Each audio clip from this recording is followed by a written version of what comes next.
Good song. Welcome back to DBL. That's music from Jewel's latest album, Freewheelin' Woman. Her road to stardom includes, of course, hit songs, growing up in the spotlight, and discovering mental health along the way. And now she wants us all to find strength in our struggles. How refreshing. Award-winning singer-songwriter, acclaimed actor, and best-selling author, Jewel. Yes, Jewel. Hey, Jewel. Hi, guys. How are you?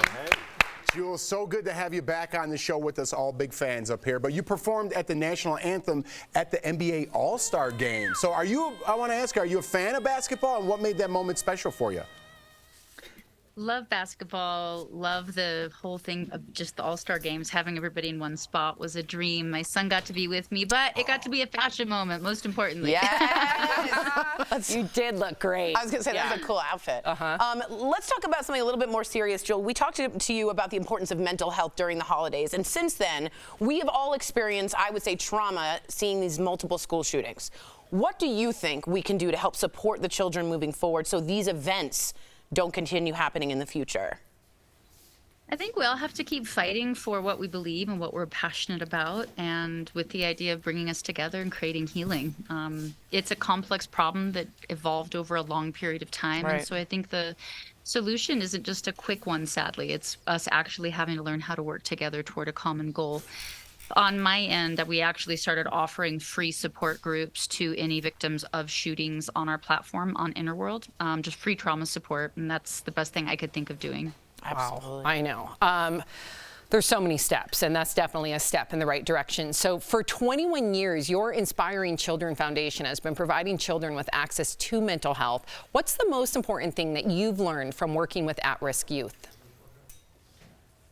You know, part of the problem is something we've all been solving for, which is raising awareness, getting people to come forward and say, I'm in pain, now what? I'm willing to get help.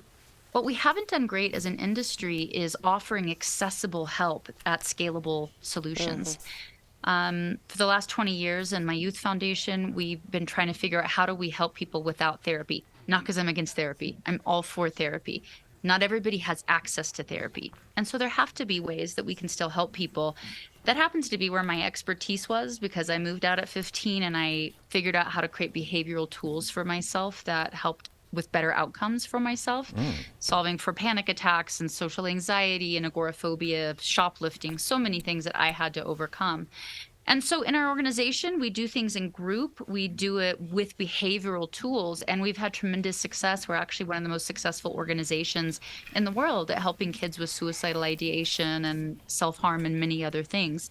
So what we did is then take these tools into a virtual setting that now can be available to everybody, 13 to 18, and then 18 and up.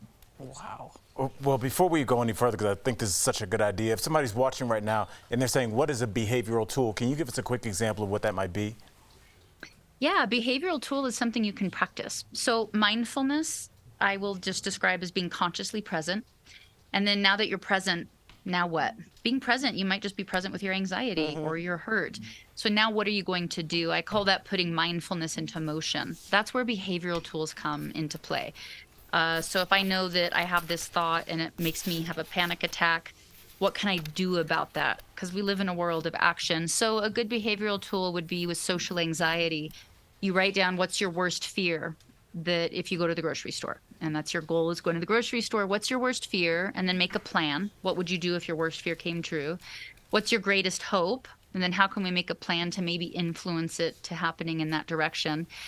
And then having those kind of very behavioral nitty-gritty plans, you then to start to take the risk of, I'm going to go grocery shopping because I know I have a plan in place for either way.